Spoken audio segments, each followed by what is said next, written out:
tous, bienvenue dans Question de sport. Nous sommes ensemble pour les 52 prochaines minutes avec Ulrich Koupengoy. Bonjour Ulrich. Bonjour. Avec Frédéric Nancy Pagna. Bonjour Nancy. Bonjour. Avec nous également Samuel Kwanda. Salut Samuel. Bonjour à tous. Et avec nous dans ce studio, le vice-président de la commission électorale de la FEGAFOOT, la Fédération Gabonaise de Football, Ulrich Armel Djoumas Banguébé. Bonjour monsieur le vice-président. Bonjour à tous, merci pour l'invitation. Question de sport, voici le sommaire. Ils étaient 8 prétendants au départ, ils seront finalement 6 à frapper à la présidence de la Fédération Gabonaise de Football le 16 avril prochain. Les candidatures de Rodrigue Nguema Nang et Brice Mbikanjambou ayant été rejetées. On y revient sur le sujet pour comprendre les contours de ce rejet.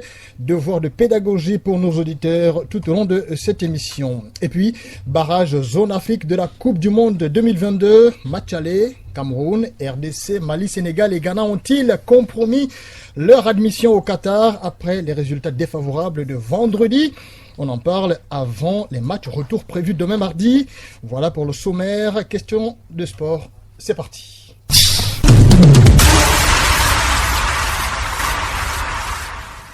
D'abord, retour sur la séance de travail de samedi dernier, avec tous les candidats admis à l'élection du 16 avril prochain, élection à la tête de la Fédération Gabonaise de Football. On a la chance d'avoir dans ce studio monsieur le vice-président donc de la commission électorale. Merci d'être avec nous. Il y avait un certain nombre de choses à régler samedi dernier. Est-ce qu'on peut avoir quelques détails? Bien, merci. Je tiens d'abord à apporter quelques éclaircissements.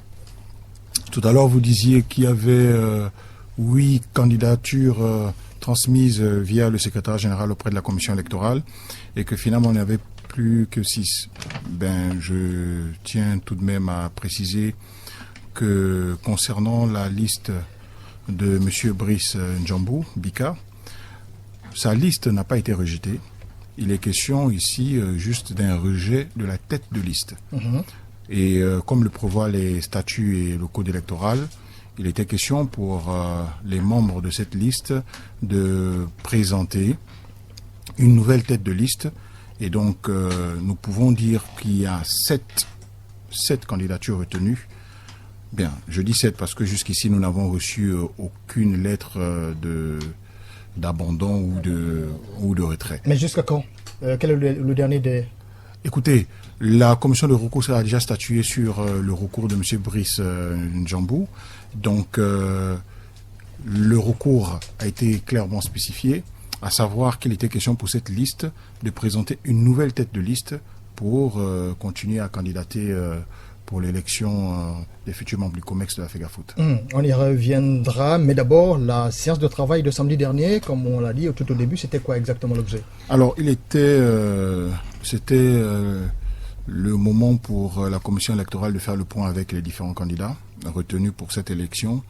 Il était question lors de cet échange, de cet entretien, parce que c'était vraiment un échange collégial qui devait permettre à tous les candidats de soulever tous les points qu'ils avaient en mémoire, que ce soit contestation ou amélioration, proposition. Donc l'ordre du jour portait essentiellement sur les étapes du processus électoral jusqu'ici, sur le déroulement de l'élection, sur les bulletins de vote et donc l'organisation même du congrès électif. On a été tout à l'heure sur les questions de terminologie. On va quand même s'assurer qu'il y a la liste de Rodrigue Nguema qui avait été totalement rejetée. Est-ce que là on est en parfaite harmonie avec les termes? Écoutez, déjà nous avons eu l'amabilité de considérer cette liste parce que quand vous voyez même le caractère, ou du moins c'est la composition de cette fameuse liste, logiquement, si nous avions été très regardants sur tout ce qui est texte, on ne l'aurait même pas cité. Pour la simple et bonne raison que le chronogramme et la décision prise par la commission électorale relative au dossier de candidature avaient été claires et précises, à la fois sur les différentes pièces qui devaient composer les dossiers de candidature, mais aussi sur les moyens de transmission de ces dossiers de candidature. Alors, il s'est trouvé que le dit candidat a envoyé ça, c'était même pas une liste, parce que il a envoyé certains éléments le concernant lui, sans liste, sans tous les éléments pouvant constituer une candidature en bonne et due forme. Et cette candidature vous est parvenue par mail, c'est ça? Par mail, exactement. Est-ce que vous étiez surpris par le caractère tardif et incomplet de cette candidature? Bon, vous savez, nous ne jugeons pas concrètement de comment les candidats procèdent. Nous, ce qui importe pour nous, c'est d'analyser tous les éléments qui sont portés à notre connaissance. Et donc, du coup, excusez-moi, mais nous n'allons pas porter, nous ne portons pas de jugement concernant ce dépôt. Si ce n'est qu'il n'était pas recevable ni en la forme ni dans le fond. On va avancer dans le débat donc. Une candidature a fait couler beaucoup d'encre et de salive. C'est celle de Brice Mbika Njambou. La commission électorale, et là je vous cite, relève que M. Brice Mbika Njambou, président de la Ligue nationale de football professionnel et statutairement vice-président du comité exécutif de la FEGAFOOT, est frappé par l'incompatibilité prévue par l'article 35.4 des statuts de la Fédération gabonaise de football, qui dispose qu'un membre du comité exécutif ne peut être simultanément membre d'un organe membre de la Fédération gabonaise de football. C'est exactement les termes de votre du rejet, on va entre griffes, de la liste, de la tête de liste, donc de Brice Mbika Njambou. Exactement, et il faudrait aussi rajouter que ce n'est que la lecture, non interprétation, lecture des dispositions. Et je le précise pourquoi. Je le précise parce que au commission électorale, nous avons que d'autres ont entrepris cette démarche. Pas si nous avons abordé ces autres exemples où je peux déjà. Allez-y. Mais d'abord, on va donner la parole à Samuel. Samuel Brice. Il y a eu une ambiguïté simple. Sont membres du comité exécutif. Okay? D'accord. Le simple monsieur, parce que il ne faut pas confondre l'incompatibilité et l'inéligibilité. À la limite, M. Brice Mbika Njambou devrait continuer toujours à parcourir, une fois élu, devait démissionner. Mais comme vous spécifiez votre article 5.4, 35.4, on reste là-dedans. Mais au titre de l'inéligibilité, M. Brice Mbika Njambou aurait dû être retenu, devait continuer son processus une fois élu, parce qu'il n'est pas différent de M. Pierre-Alain Mungengi, président sortant. Il est dans un comité, dans le même. Parce que là, ici, il ne faut pas ressortir le fait qu'il soit à la LINAF, parce qu'à la LINAF, il est statutaire, il n'est pas élu. Il participe parce que les tests le recommandent, contrairement à M. Pierre-Alain Mungengi qui est sortant.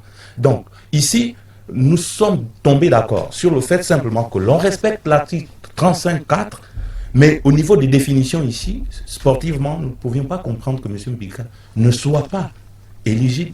Il devrait déjà d'abord être élu sur la liste, parcourir son truc, et puis, une fois élu, démissionner, parce qu'il ne devait pas être dans deux situations différentes.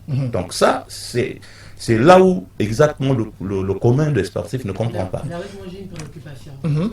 Cet article ne date pas de maintenant. Je pense que tous les statuts, le code a été revu pendant 2 fois. Deux fois, oui. Et donc Brice Mbika Njambou, je pense il a pris connaissance, comme nos journalistes ici présents, de ce code. Et je pense que n'est pas spécifié dans cet article, quand je l'écoute, que le président sortant, ça ne touche pas le président sortant, ça ne concerne pas le président sortant, mais un membre qui est à la fois, qui est simultanément incompatibilité pour un membre, simultanément membre du commerce, d'un organe et de la FEGAFOOT. Je pense qu'il ne le concerne pas. Exactement. Monsieur Djouma, ce que je ne comprends pas, c'est oui, non, ma question, en fait, je voulais venir, c'est que Brice Mbika Njambou, il est bien au courant de tous ces tests. Et quand quel est l'argument? En fait, ma question, c'est quel est l'argument lorsqu'il fait recours à son rejet? Quel est l'argument qu'il Mais d'abord, monsieur le vice-président, on va revenir sur cet article 35.4. Un membre du comité exécutif ne peut être simultanément membre d'un organe, membre de la Fédération gabonaise de football. Est-ce que le président ou le candidat président est exclu de cette disposition? Candidat président, c'est-à-dire... Oui, c'est-à-dire Pierre-Alain Mungengi. Est-ce que Pierre-Alain Mungengi est... se tient en dehors de cet article-là? Alors, je tiens à revenir d'abord, vous allez m'excuser, je tiens à revenir d'abord sur l'intervention de monsieur, sur... de Samuel Kwanda. Voilà, de Samuel Kwanda, celui relatif à l'inéligibilité et ainsi de suite. Vous faites bien dans votre intervention de préciser sportivement et sur la base, vous avez d'une part sportivement et même au niveau sémantique du terme. Mais ici, nous avons l'obligation et le devoir de nous focaliser essentiellement sur les statuts et éventuellement le code électoral.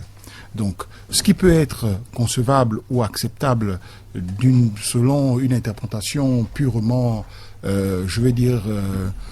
sémantique ou bien, analyse au niveau de la définition même d'une candidature, ici, nous ne pouvons pas l'appliquer. Pourquoi? Pour la simple et bonne raison que nous avons cette obligation de nous fier au statut. Et, naturellement, comme je le disais en préliminaire, de l'article 35 qui encadre les dossiers de candidature. Pour revenir sur votre question, le point relatif au président sortant ne figure nullement et n'est nullement précisé au niveau des statuts, mais sauf que, en l'espèce, il est président sortant, et donc, comme vous le savez, étant président sortant, c'est-à-dire, je ne veux pas faire l'avocat du président actuel, mais je fais une analyse toute simple qui est récurrente dans tout ce qui est élection. Vous voyez? C'est-à-dire que quand un président déclare sa candidature, il se met en retrait de tout ce qui est organisation ou bien tout ce qui est fonction. Voyez-vous? Donc, en l'espèce... C'est le cas à ce moment? Ben, écoutez, bon, je ne sais pas si nous allons développer là-dessus, parce que la campagne sera ouverte. Bon, je ne sais pas s'il y a un point là-dessus, parce que... On va y arriver. Le samedi dernier, nous avons discuté là-dessus avec les candidats. Donc, dès l'ouverture de la campagne, dès l'officialisation, après notification de tous les candidats ne peuvent plus... Voilà, ils sont candidats. Ce qui veut dire que le président sortant n'est plus président sortant, il se met en retrait et il devient candidat au même titre que tous les autres candidats. Voilà ce que je pouvais dire. On va écouter un peu l'analyse de Ulrich Kopangoy, qui est journaliste à Radio Gabon et qui a forcément lu tout ce qui s'est dit sur les réseaux sociaux et même au milieu des confrères par rapport à cette candidature non admise de Brice Mbikanjambo, la tête de liste. Comment vous avez vécu tout ça, Ulrich? Je n'étais pas étonné, mais je me suis fait une raison parce que les textes sont clairs. En tant que troisième vice-président de la FEGAFOOT, c'était difficile pour lui et moi je trouvais normal que la commission rejette sa candidature parce que même s'il a signé un document sur l'honneur où il disait que encore il gagnerait, il renonçait à ses fonctions de président de la l'INAFP, je trouvais ça un peu pas bien parce qu'on a François Mégas qui, au niveau de la Ligue de l'Estuaire, qui a démissionné. Michel Miko aussi a démissionné pour pouvoir faire partie de ces différents listes. Donc moi je trouve que lui aussi il aurait dû le faire, mais après on peut le comprendre parce qu'on sait Armand Moulungi aussi. Armand Moulungi. Donc il y a beaucoup qui ont accepté de démissionner de leur poste pour pouvoir faire partie de ces listes. Donc moi je ne trouvais pas bien que lui et les autres acceptent de démissionner et lui il reste avec son poste de président de la LINAFP. Est-ce qu'il aurait dû démissionner, Samuel? Il ne pouvait pas démissionner. Moi je vous dis, le caractère ici, le caractère ici est différent. Simplement parce que, monsieur, à quel moment l'échéance de la candidature de l'actuel bureau finit? À quel moment? Il finit le même titre que Brice Mbikanjambo, c'est au même titre que monsieur le candidat sortant.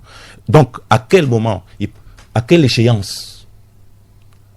L'échéance dont parlait le vice-président tout à l'heure prend fin À quel moment? Parce qu'on ne pouvait pas juger a priori son incompatibilité, alors que même fini le mandat de l'actuel bureau, dont fait partie aussi monsieur le candidat sortant. Ils sont au même titre.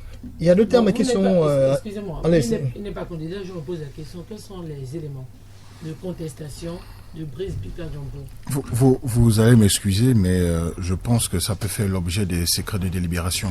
Donc je ne peux malheureusement pas m'étaler sur ces points-là, si ce n'est que il a déjà, ou du moins ses équipes ou la majorité des personnes qui parlent pour lui sur les réseaux sociaux ont plus ou moins évoqué les points selon lesquels il s'appuyait pour estimer qu'il était légitime pour lui d'être candidat.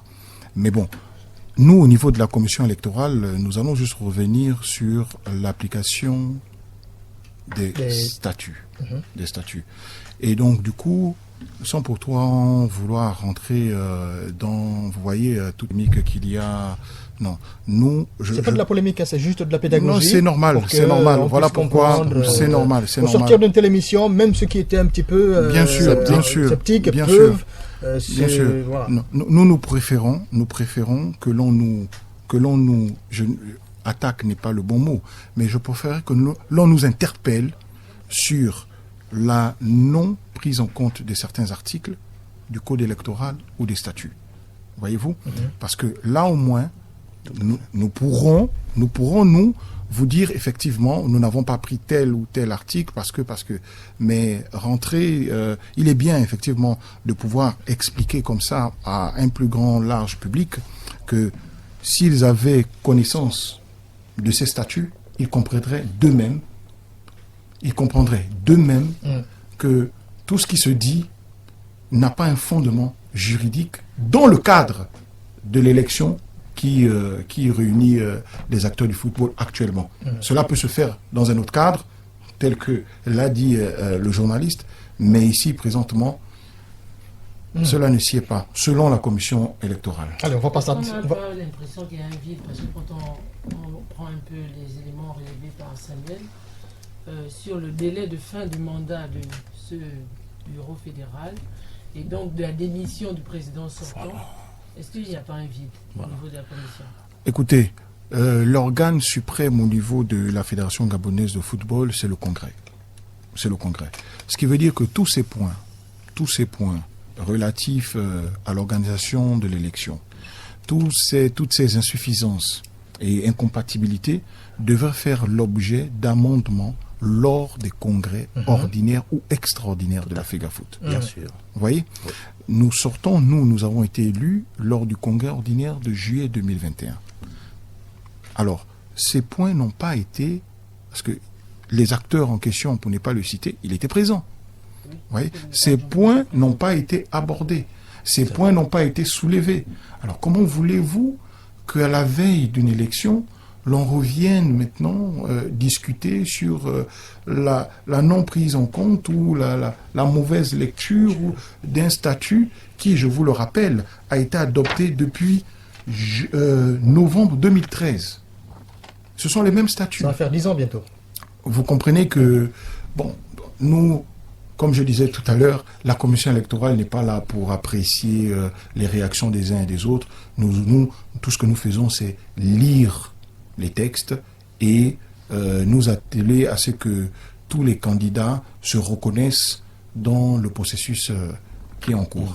À votre décharge, moi je vais comprendre exactement ce que dit monsieur le président, et le président a raison, le vice-président a raison de dire ça, parce que il ne s'agit pas ici de la responsabilité de la commission électorale. Eux, ils font une lecture fixe sur les articles du code et ils les appliquent. Effectivement, tout ce que nous sommes en train de poser comme problème ici devrait être réglé en Assemblée générale. Mais sauf que les gens aussi taillent certains statuts à la tête des candidats qu'ils veulent. Et lorsqu'ils se retrouvent là, je prends le cas, c'est pas, je vais ouvrir une petite brèche. Celui qui a signé les statuts là, c'est M. Brice Bika Diambo, lorsqu'il était à la commission de normalisation. Ouais. Et je touche Ndumbu, je vais dire, excusez-moi, Ndumbu Likuni, Dieu donné. Je crois que à lui, et peut-être à d'autres congrès qui sont arrivés, parce qu'on vous faisait même le grief, vous, de la commission électorale, que vous n'étiez pas statutaire parce que non élu ou non autorisé au congrès plutôt que au COMEX. C'est le COMEX qui vous aurait placé, et ce qui est ce qui n'est pas réglementaire. Qu'est-ce que vous pouvez me dire par là, par exemple? Alors, voyez-vous, ça vraiment... Est-ce que c'est justifié? Je vous remercie encore pour cette... franchise. Oui. Non, au-delà de la franchise, de la possibilité pour nous de nous expliquer là-dessus. Tout à fait. Oui. Comme je disais en off tout à l'heure, il est disponible le PV, le procès verbal du congrès ordinaire, le dernier, de juillet 2021. Il est disponible au niveau du secrétaire général de la FEGAFOOT. Alors, normalement, tout acteur du football, féru de football, qui s'intéresse au football au Gabon, avant de prendre position, avant d'intervenir, avant de donner une quelconque opinion sur une situation ou bien sur un événement, devrait au préalable, s'acquérir de la réalité des faits. Donc, se rapprocher de l'organe qui sied, en l'occurrence la Fédération gabonaise de football, se rapprocher du secrétaire général, avoir lecture du procès verbal du congrès ordinaire, et après, rien qu'après cela, pouvoir porter des affirmations sur la base des documents officiels. Lors du dernier congrès, nous avons été élus, nous avons été présentés au vu et au su de tout le monde. Cela est consigné dans le procès verbal. Donc, là encore une fois, merci encore pour cette antenne que vous donnez à la commission électorale, de permettre d'éclairer un plus large public sur tout ce qui se dit, mais qui en réalité n'est là que pour, excusez-moi du terme, pour distraire et pour éloigner ceux qui aiment le football, ceux qui veulent vraiment faire progresser les choses, faire passer leurs idées, et ainsi de suite, parce que ça, nous appelons ça de la distraction. Restons sur le fond et interpellez-nous, questionnez-nous sur le fond et sur ce qui est effectif. Et on va éclairer davantage, et on ne va pas s'étendre beaucoup plus longtemps sur le sujet. On vous accomplit un petit peu. Merci. On revient juste légèrement sur un élément qui faisait partie du recours de Brice Bikanjambo. Il a annoncé qu'en 2009, Pierre-Alain Mungengi était président de la LINAF et donc vice-président du comité exécutif de la FEGAFOOT, conformément à l'article 10.1 alinéa 6 des statuts de la FEGAFOOT de 2007. Sa candidature à l'élection du renouvellement du comité exécutif de la FEGAFOOT de 2009 n'avait pas été invalidée, quand bien même il n'avait jamais démissionné de ses fonctions. Mais qu'est-ce que vous répondez à ça? C'est bien drôle. C'est bien drôle. Pourquoi? Parce que vous citez quelle année? 2007. 2007. Nous sommes... Et pour rappel, les statuts de 2007, en leur article 32.2, alinéa 4, disposait déjà que, je cite, pour faire un petit peu comme vous, un membre du comité exécutif ne peut être simultanément membre d'un organe juridictionnel de la Fédération gabonaise de football ou d'une autre association fédération. Pourquoi? Est-ce qu'on a une double lecture entre 2007 non. et 2022? Non, rassurez-vous, il n'y a pas de double lecture. Je vais vous dire pourquoi. Vous citez une élection de 2007. Entre-temps, que s'est-il passé? Entre-temps, nous avons eu un comité de normalisation. Donc, nous avons restructuré tout ce qui est base légale, tout ce qui est candidature au niveau des élections de la FEGAFOOT. Ce qui fait qu'en 2018, nous n'avons pas été confrontés justement à ce genre de cas. Parce que, dès la base, ça faisait partie des insuffisances qui avaient été constatées. Est-ce que dit Brice Bikanjambo, c'est qu'en 2007, cette disposition existait déjà? Oui, elle existait. N'a pas empêché, elle existait, mais elle n'avait pas été prise en compte. Et voilà pourquoi je vous dis qu'entre-temps... de double lecture? Non, ce n'est pas une double lecture. Pourquoi? Parce que vous voyez, il y a eu entre-temps le comité de normalisation qui nous a fait prendre conscience qu'il y avait des points dans l'organisation d'une élection qui devaient être pris en compte. Parce que, ça, vous citez un point, mais il y en a eu d'autres qui ont permis qu'on en arrive à un comité de normalisation. Donc, c'est la prise en compte justement de tous ces points-là qui ont permis qu'aujourd'hui, depuis 2018, pour ne parler que de 2018, nous avons des élections qui, sur la base du respect des textes et règles, en l'occurrence pour les citer, du code électoral et des statuts, nous avons plus ou moins fait en sorte que un maximum de candidats se reconnaissent dans le processus et qu'il n'y ait pas justement de contestation sur la base légale. Ce qui n'est pas votre décharge, ce Ça c'est n'est pas pas vous ça. qui cahiez les textes. Effectivement. Je vous le comprends, vous venez Effectivement. appliquer les textes. Effectivement. C'est un membre fédéral qui devait normalement répondre à toutes ces interrogations parce Effectivement. qu'on ne comprend pas que l'élection de 2018 a été faite à la base du code de 2015, c'est ce que je sais. Et à ce jour, en 2021, sur la marge de 2 élections, on change pratiquement le code électoral. On est en 2022, ça On a 2 codes. Je dis en 2022, mais le code dont le fait partie monsieur le président, ici présent, le vice-président, est de du dernier congrès. Exactement. Ça veut dire qu'en marge de 2 congrès, nous avons eu 2 codes électoraux. On a eu 2 codes. Le code, celui qui a mené la première élection de 2018 à Lambaréné, c'était le code de 2015. Tout à fait. Et le code actuel, qui vient normalement agir, est de 2021. Ça veut dire que au gré des gens, ou je sais pas, de ceux qui le souhaitent, changent les codes comme ils veulent. C'est pas à votre décharge, hein, c'est pas une question. Mais c'est ce que je fais constater. C'est pas à C'est-à-dire leur qu'on charge, change. plutôt, hein. C'est pas non, eux, ils sont une commission qui vient faire appliquer les textes. Mais ceux Exactement. qui changent les textes, malheureusement, les manipulent quand ils veulent. Vous allez Ce répondre qui à est la le même constat. question, mais j'ai envie d'entendre le Koupangoy sur la double option quand même qu'avait Brice Mikan-Jambou pour donner peut-être de l'avance à cette candidature, démissionner de la présidence de la Ligue nationale de football et se retirer pour laisser sa place au candidat à la première vice-présidence. À l'espèce, c'était Mamadou Oumar. Et là, vous allez nous dire quelque chose dessus parce qu'il est un élu national. Est-ce que c'était d'ailleurs possible? Comment vous appréciez ça, cette situation qui a permis à Brice Mikan-Jambou d'insister un petit peu allant jusqu'au recours et faisant un petit peu fi de tout ce qui s'est passé un peu avant? Je pense qu'avec l'expérience qu'il a à la LNAFP, aujourd'hui, Brice Mikan-Jambou s'est justement sûrement mis en confiance en se disant j'ai géré le club pendant plusieurs années, aujourd'hui je peux être président de la FEGAFOOT. Et il a eu du mal à digérer le fait qu'on rejette la candidature quand on sait, tu l'as dit tout à l'heure Berlet, que ça pourrait faire cas jurisprudence, il faut parler droit. Ce qui s'était passé Père Alain Mungenge, où il avait posé sa candidature en tant que le premier vice-président de la LINAF. Peut-être qu'il s'est référé à ça en se disant, mais si le président actuel de la FEGAFOOT, à une certaine époque, avait postulé au poste de président de la Fédération camerounaise de football en étant vice-président de la LINAF, pourquoi moi, aujourd'hui, on me refuserait, n'aurait pas ces mêmes avantages? Pourquoi moi, à mon tour, on refuserait, même si on sait que le code électoral a beaucoup changé, beaucoup de modifications.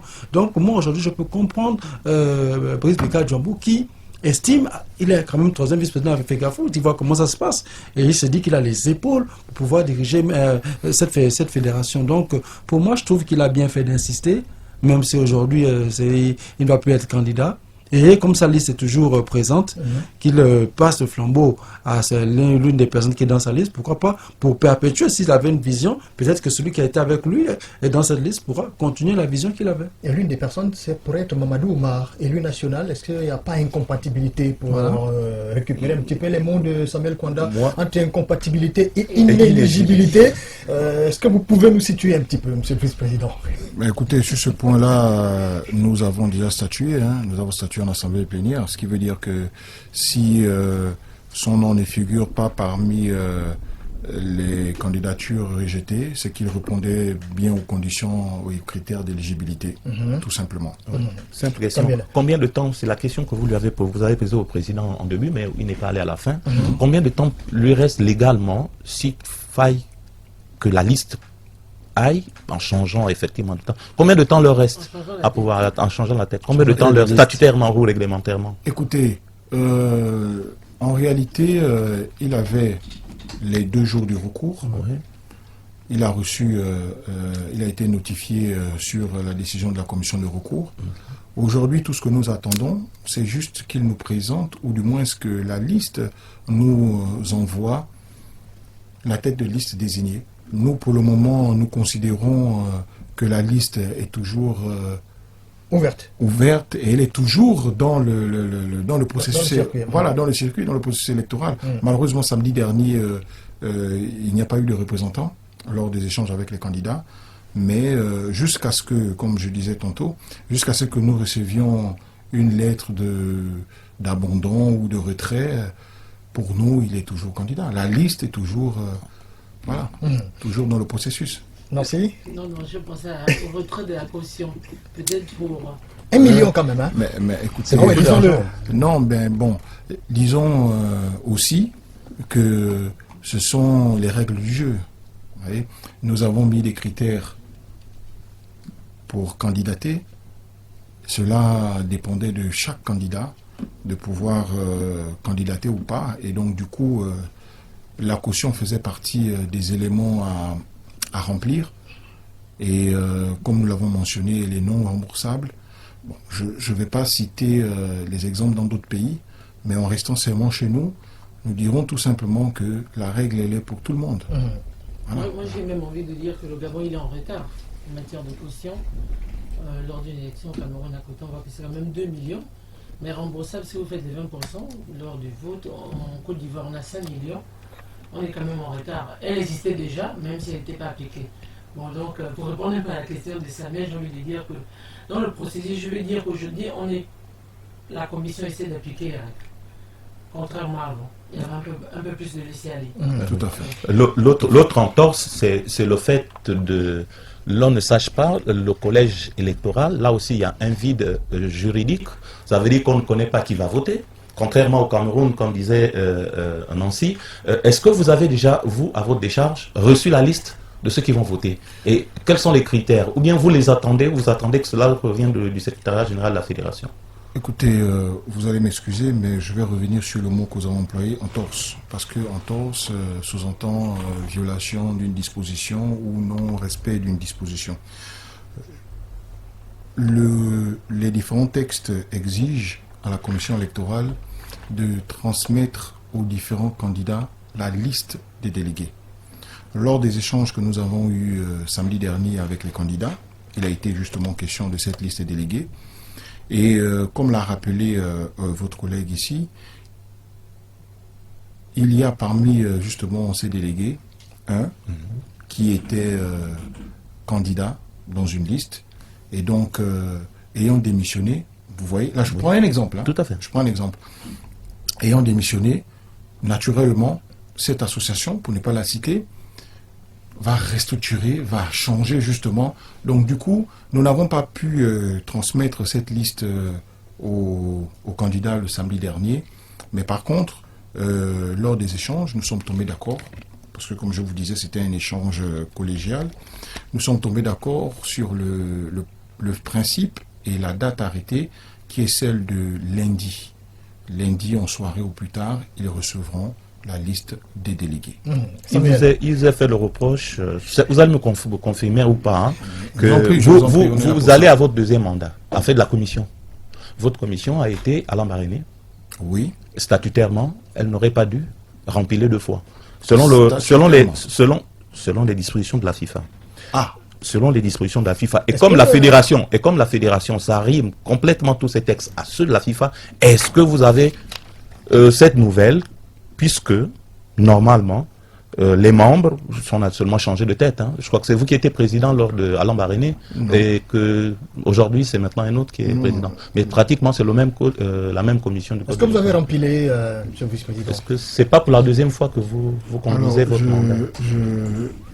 Je tiens d'abord à faire une précision. Je tiens d'abord à faire une précision. Je suis en train de chercher la disposition. Alors, avant de parler de rempiler ou avant de parler, parce que là encore vous avez fait allusion à un non-respect des textes, les textes ne l'interdisent pas. D'accord. Les textes, je parle là des statuts de la FEGAFOOT. On est très loin de la FIFA là, c'est ça? Bon, vous avez cité ceux de la FIFA, mais ceux de la FEGAFOOT qui sont par ailleurs amendés par la FIFA ne le stipulent pas clairement. D'accord. Ça, c'est un point. Et dès l'instant où nos textes qui régissent et qui encadrent la commission électorale ne le stipulent pas et ne l'interdisent pas, excusez-moi, mais le problème Il n'y a ne pas se de problème. pose pas. Il ne se pose pas. C'est pour ça que vous êtes là. Il ne se pose pas. Et je ne trouve même pas nécessaire après de débattre sur ce que j'étais avant ou ce que je suis aujourd'hui. Très bien, monsieur le vice-président, on vous a compris. On va juste récapituler les candidatures retenues en attendant peut-être de voir la nouvelle tête qui va porter celle de la liste de Brice Mbikanjambu. On a Jérôme Efonzolo, Dieudonné Ndumbulikuni, Désiré Waï, Désiré ou Dieudonné Dieudonné Waï, Oui. Valérie Ondo Ebe, Désiré Mbam Fama et le président sortant Pierre-Alain Mungengi. Rapidement, monsieur le vice-président, Vous avant avez oublié de... la liste, Brice. Brice Mbikanjambu. Oui. J'ai indiqué Forme de qu'on allait fait, la oui. mentionner une fois D'accord, qu'elle aurait d'accord. été validée évidemment D'accord. par la commission électorale. Quelle est la suite rapidement à partir de Écoutez, demain, lors de, justement, excusez-moi de revenir là-dessus parce que c'est important de toujours le préciser pour qu'au moins à la suite l'on ne prête pas des décisions à la commission électorale. Lors de notre échange samedi avec les différents candidats, nous avons arrêté une modification au niveau du chronogramme. Alors, il était prévu que la campagne s'ouvre le dimanche, mais après constat et réaménagement de la liste des délégués, nous avons arrêté que la campagne va s'ouvrir ce soir, le lundi, voilà, à minuit. Et à partir de là, c'est le processus qui va suivre son cours jusqu'à la veille du congrès électoral où ce sera la fin de la campagne électorale. vous avez un élément supplémentaire à ajouter par rapport à tout ça, à toute cette actualité? Ben, écoutez, l'élément supplémentaire, il va tourner autour du fair play, toujours et toujours le fair play, rassurer les différents acteurs du football que la commission électorale s'attelle à mettre en place un processus équitable, clair, aux yeux non seulement des candidats, mais aussi de toute personne, tout acteur extérieur du football.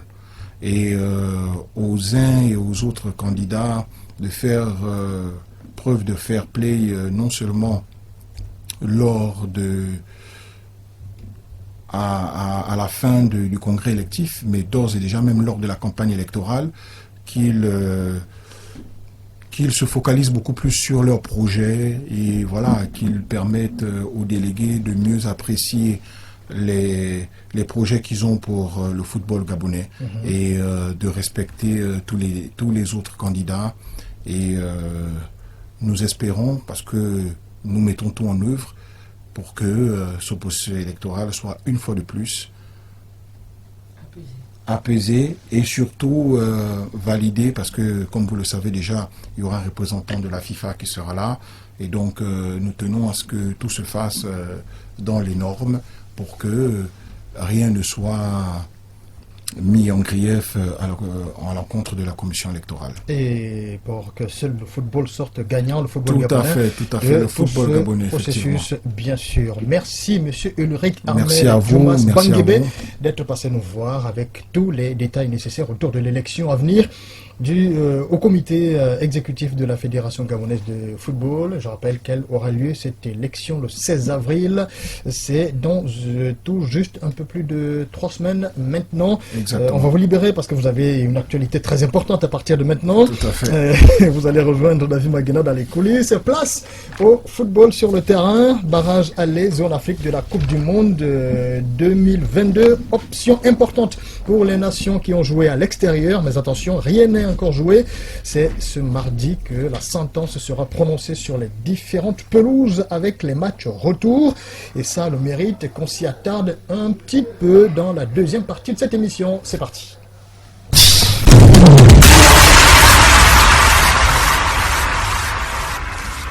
La République démocratique du Congo, frustrée à domicile par le Maroc, un but partout. Le Cameroun renversé 1-0 à Douala par l'Algérie.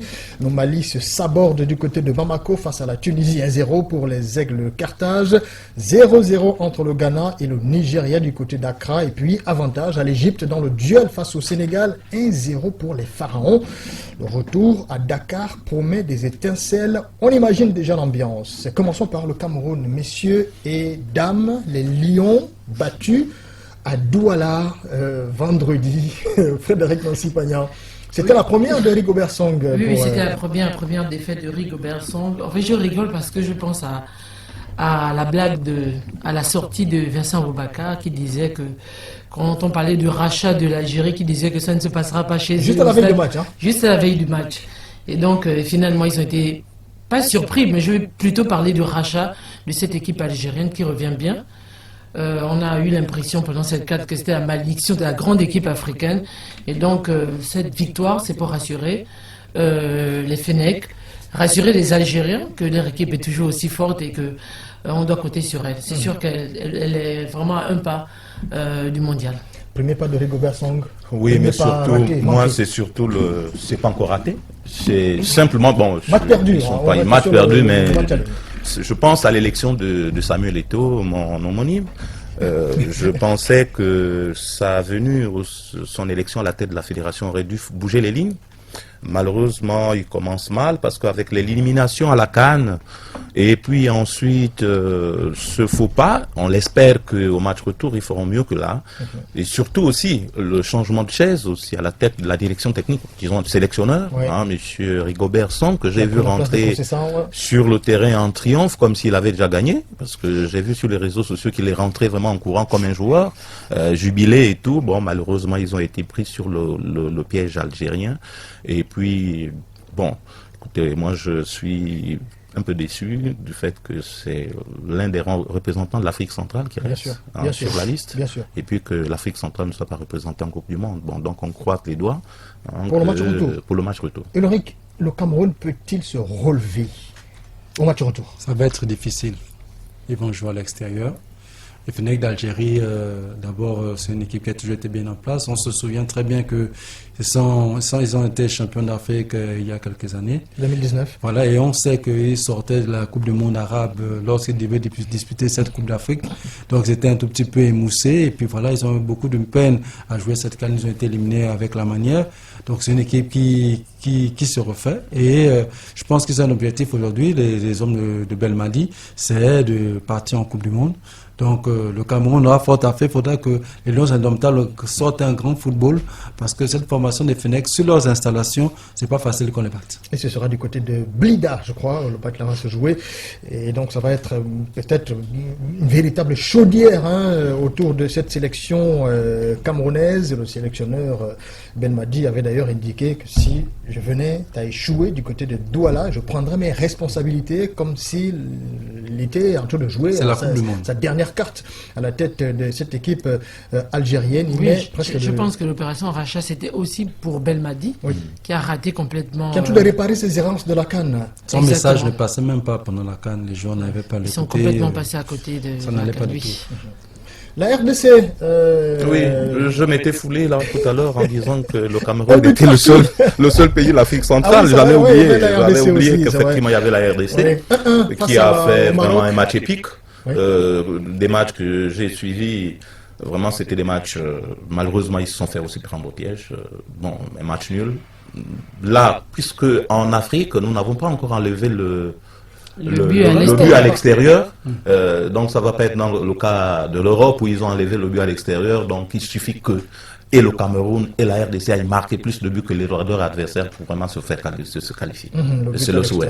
Compte encore double en Afrique. Pour la CAF, contrairement donc à l'UEFA. Vous avez suivi le match, Nancy, ou pas? J'étais concentré en match comme nous. Et Sénégal-Égypte. Oui, mais je pense que c'est un bon résultat. C'est un bon résultat, mais surtout pour le Maroc, c'est un bon résultat. De faire 1-1 contre la RDC qui était absente pendant la CAN et qui a envie de se qualifier justement pour le mondial pour être un représentant africain au moins quelque part, en étant absent justement au Cameroun. La RDC peut le faire. La RDC peut le faire. Je crois que la RDC va remplacer cette formation du Maroc, même si c'est à Casablanca, parce que cette formation de la RDC, c'est vrai que c'était la même pour le Gabon, ils n'ont pas pu participer à la CAN. Donc c'est une équipe revancharde qui possède dans son sein beaucoup de grands joueurs.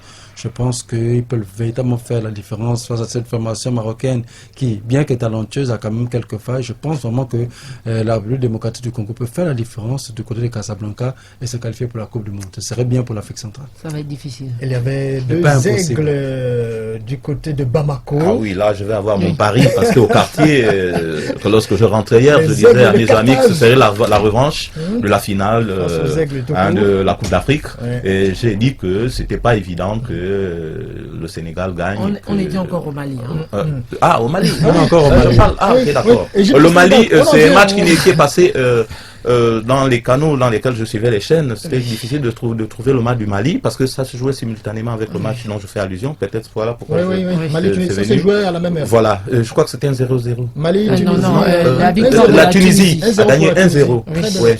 C'est des matchs très serrés. C'est des matchs de barrage. Mais quand on regarde, messieurs, madame, on a la nette impression que c'est l'Afrique du Nord, le Maghreb qui prend de l'ascendant là sur le.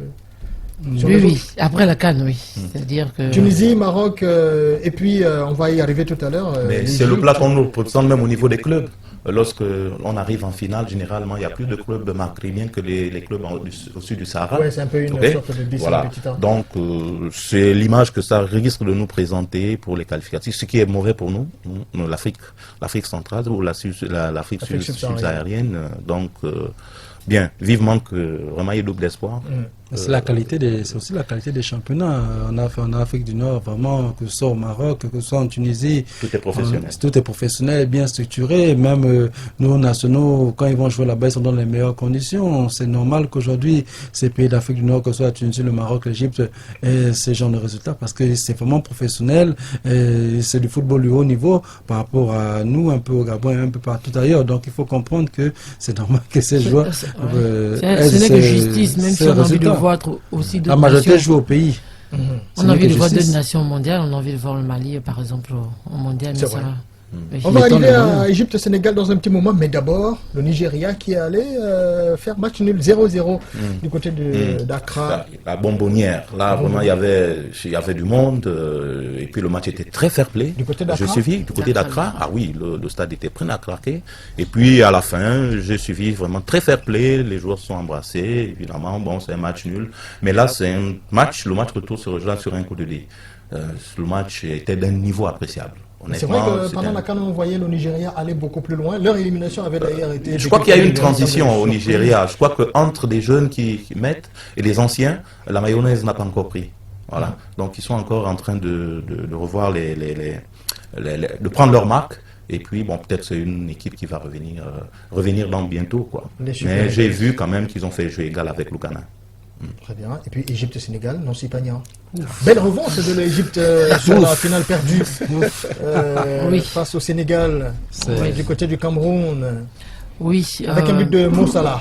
Non, un but contre. C'était un but contre du défenseur. Défenseur remplaçant. Oui, 6. Salut, oui, 6. Ouais, pas chanceux sur ce coup. Ouais, mais c'est vrai que c'est Salah qui met le ballon sur la barre transversale et le défenseur, le ballon rebondit sur la jambe du défenseur et le ballon se retrouve dans le filet. Oui. Bon, après, ça fait. On est quoi, 1 mois et demi de la finale de la CAN. On a vu la finale de la CAN, c'était à jeu égal. À la CAN, ça s'est joué au tir au but. Donc, le score n'est pas aussi étonnant, mais ça se joue à l'envie, qui a plus envie d'aller au mondial. Et bon, l'Égypte vient de montrer, en tout cas sur leurs installations, qu'ils sont prêts à aller au mondial.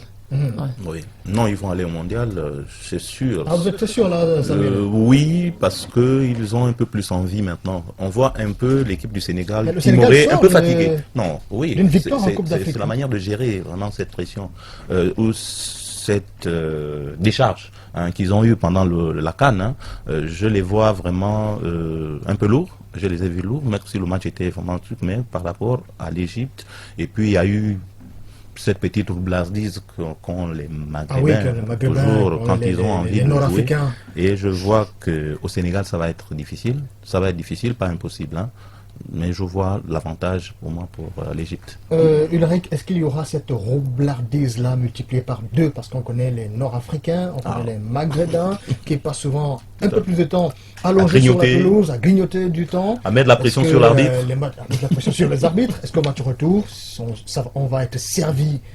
C'est ça qu'ils vont nous servir. Ils vont nous le servir, mais je pense qu'ils vont croiser des Sénégalais qui seront bien en place, qui vont pas se laisser faire et qui ont aussi pour ambition de partir à la Coupe du Monde.